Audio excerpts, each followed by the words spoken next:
Well, looks like the Navy is here.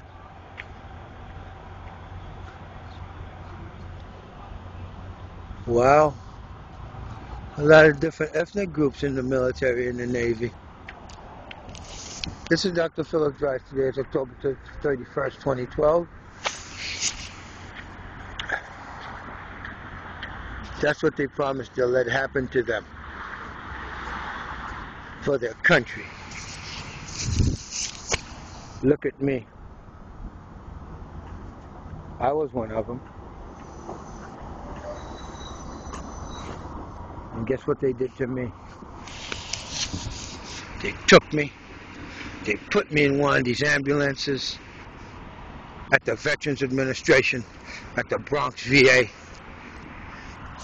And they locked me up and tortured me. And that's the second time they did that. There they go. They're bringing in the old, the weak, and the defenseless finally. So you know what that means? The greater this disaster, the longer the disaster repair apparatus will be, and I will be able to not have to suffer on the street. Remember me? I'm the guy that saved the life of Mrs. Fronnie Green, an old woman, and I was destroyed because of it as punishment. So now a lot of other people are suffering and life is getting good for me. Why shouldn't I want life better for me? Why should I care what happens to anybody else? I do, but I know how to say no. I know how to say, hey, me first, me first. Finally, I can say, me first, me first.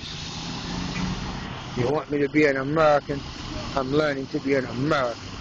Me first, me first, me first, me first. Volunteers of America, remember what you did to me? You had one of them ambulances take me away when the police found that there was no criminal matter. But that was the trick you used as an eviction process, and I'd like to congratulate you.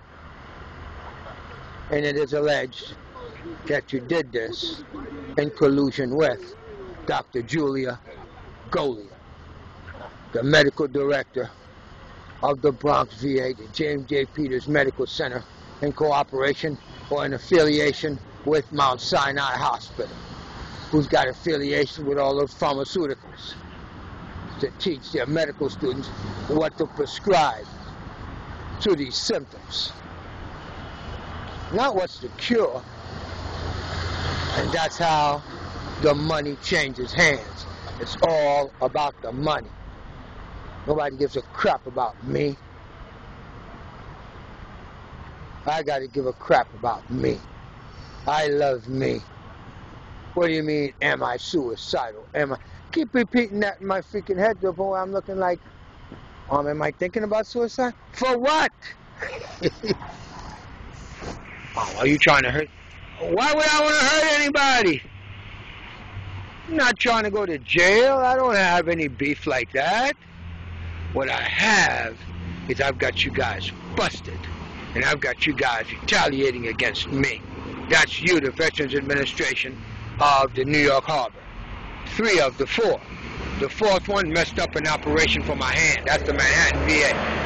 The Brooklyn VA, you got busted helping the congressman eliminate me by prescribing me bad medication that's illegal. That's what's supposed to melt my brain, make me calm. You got caught, Brooklyn VA, expanding the dosage of medication to me, of an illegal medication, at the onset of exposing the Hangsman's noose attack. Hey buddy, how you doing, man? All right? St. Albans VA. You are busted, Dr. Boykin, having knowledge of those attacks, me airing them on TV and saying what happened to me, and you dismissed me. Bronx, VA, you are busted covering up Charmaine McPherson abusing homeless veterans, and it's a thing. It's like some kind of American model for the treatment of homeless people. It's mistreatment. And you guys pulled off a classic case of locking somebody up that don't need no medication, cognitive functions are intact, have no ill will of harm or threat to anybody. He's just blasting stuff on YouTube, but exposing the fact that you have a long-running case of abuse by a senior social worker that everybody's laid a blind eye to for years is a big deal. And you wanted to eliminate that. So you figured you'd eliminate me. Wanted to set me up with psychiatric sessions, low doses of medication. They did that in Memphis, Tennessee. You go to a black guy, go to a white man, you poor, he don't understand what the hell wrong with you. Something must be wrong with your mind. You having delusions, you this, you that, all this stuff. The prescription and the remedy, the cure for homelessness is a place to live like a human being. That's it. It's not medication, it's not psychotherapy, it's not all that. But you want to throw money at it to keep the masters of destruction in office and in power. And that worked. For a lot of money.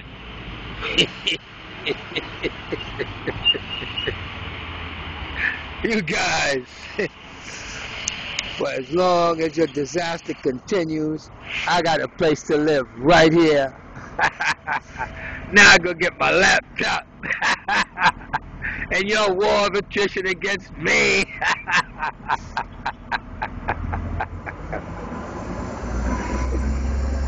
Can be summed up in that old saying of the plans of mice and men.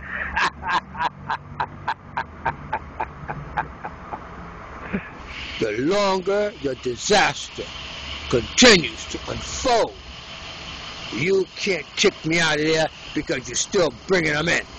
You're still bringing them in. And you're going to have to house me. You got to feed me. You got to give me water. You got to give me healthy facilities, hygiene facilities. You got to have a doctor around. Come on now! The greater your disaster, the longer it lasts, the better it is for me. How's that? Huh? Is that logical? Yes, it is. Is it factual? Yes, it is. Nice. You need the economy. You need the economy, or the empire dies. I hope not. United States, beautiful country if you got money. If you don't, and you learn how to live like a poor black nigga in America, you just bloodline stupid. Bloodline stupid.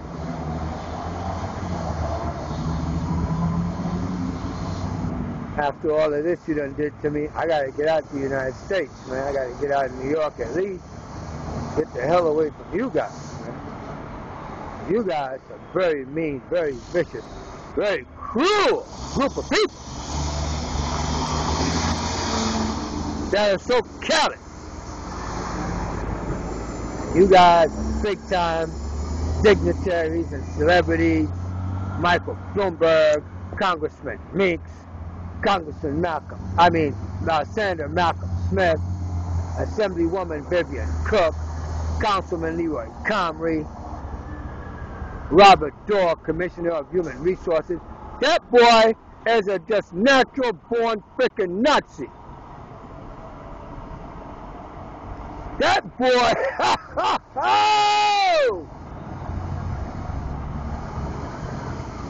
whoever killed his ancestors in Germany and Auschwitz and the Nazi replaced his family and came to the United States, produced a doozy on that one. That dude, he's something special. But that's Mayor Bloomberg's boy. You've got John Beria, the venture capitalist, who's now the venture capitalist that will transform NYCHA into a partial privatization. After Tino Hernandez with Ricardo Elias Morales, two former chairmen, and Morales being former general counsel also, did the scum cleaning. Scum cleaning. And Robert Moses is your Bible writer. He wrote the Moses book on how to railroad Negro. I mean, he's so good. He can tell you at what temperature level black folks won't go in the pool. And he wants it lower than that to make sure you keep them colors out of there so the water don't get black. Man, Bloomberg dusted off his plans and used them. And guess what? He used this boy, his affirmative action chairman, Mr. Tino Hernandez, to take it to the policy writers at NYCHA, make them duplicate it for the 21st century, and you got a 21st century political lynching. Good morning, brother. I'm going to Rockaway. Good morning to you. Yeah, my other friend headed out that way so that they can assess the damage and situation. But I'm homeless in the street. Me too. I'm homeless now. I'm homeless? I'm homeless now. Well, I'm clean and sober 34 years, worked all those alcohol and drug 34 years, and now I'm homeless. And that homelessness came through? Since the day I sobered up in July 1978. I've been working ever since I retired 2 years ago. And everything's destroyed. And yeah, I have money. I'm responsible. I'm healthy now. I got myself. I'm very happy. You got insurance? Yeah, I have insurance. Yeah, well, we'll go through FEMA. You know, I'm semi-retired. Yeah, so you can recover. I'm fully retired now. I have Social Security. But it's like, you know, all my papers and all my nice stuff was there. And big loss. And you can move on. Well, I made a good. Well, I'm alive, and I made a good decision. I mean, I've been around. I'm 67, so I've been around a long time. I've been in Rockaway since 1950. So, make a long story short, been through 15 storms. We handled it: rowboats, sandbag, sump pumps, you name it. Irene was nothing. We cleaned up didn't even make the house. Cleaned it up in 2 seconds. But this was the worst. Well, I made a decision. All the senior citizens in my house, I don't know if they made the right decision. But it was 8 o'clock on Monday morning, and when I came up, I searched and prayed, and I said, this is different from all my past experience. Get out. I came up with, this is different. And I don't like to leave. I don't. Where do you go from there? Where am I going now? No, where do you go from there? If everything's destroyed. I don't know. I'll figure something out. I'm not sure. Florida, maybe? I'll get a fast furnished room, and then that'll be my base of operation. I'll work from that. Fast furnished room. Mm-hmm. Okay, Mr. Stone. Answer your question. What's your name? Philip Joyce. Well, you're a journalist? Something like that. Amateur. I get really good vibes from you. Thank you, my friend.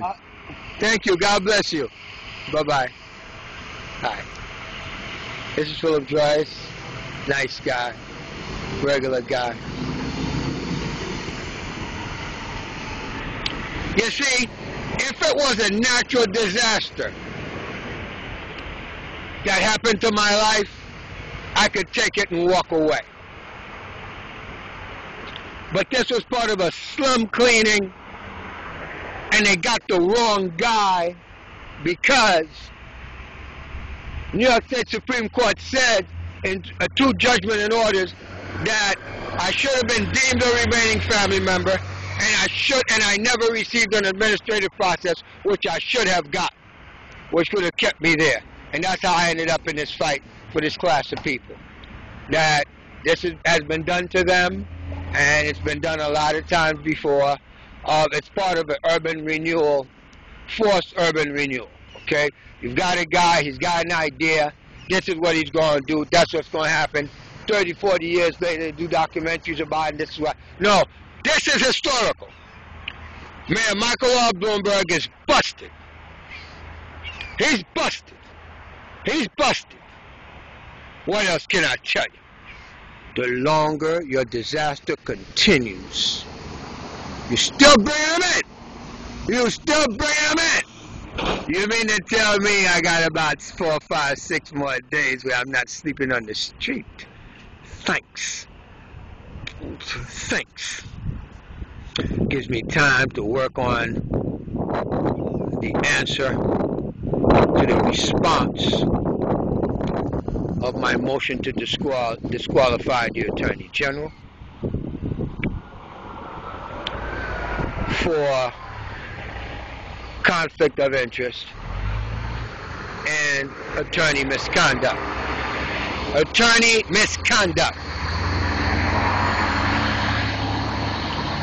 Because for the Attorney General to file criminal charges against Senator Shirley L. Huntley was positioned, it is alleged, to defame her soon enough after the election, soon enough prior to the primary, to knock her out the box. Since there was no other candidate, it wouldn't even have to go to a vote. Sanders would automatically take the seat, and she was the sacrificial lamb. Why? Number one, it is alleged her son snitched on YouTube, and I blasted it everywhere. He just tore into his mother, made her look like a piece of crap.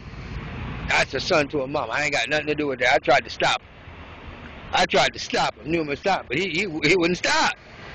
And I wasn't going to help anybody contain anything. I do not censor on my shows. You want to do bloopers, you want to do exposés, you can come on my show. Wow. Lord have mercy. Mayor Michael R. Bloomberg is busted. And Sandy was the Tres Boucher. Look it up. Tres Boucher. Former French war engine that destroyed castle walls. Tres Boucher. Woo! Sandy was a Tres Boucher to my mind. I don't have to curse anymore. I'm not angry. And what happened to me, I made it personal. They didn't make it personal. I did. I was just another guy that was supposed to be taken out of that apartment. Go ahead on, lots of other people, because they really need the room and all that. They're cleaning up. I don't have a problem with that. But the black elected officials, it was their job to stop Mayor Bloomberg from doing it illegally. You can do things, but you got to do it legally, and you're busted. You are busted, Mayor Bloomberg. You are busted, you black elected officials, as a bunch of black N-word traitors to your conquered spaces. Ever more so it is evident to me. My friends, come on now. Woo! It's time to go to work. Bye-bye.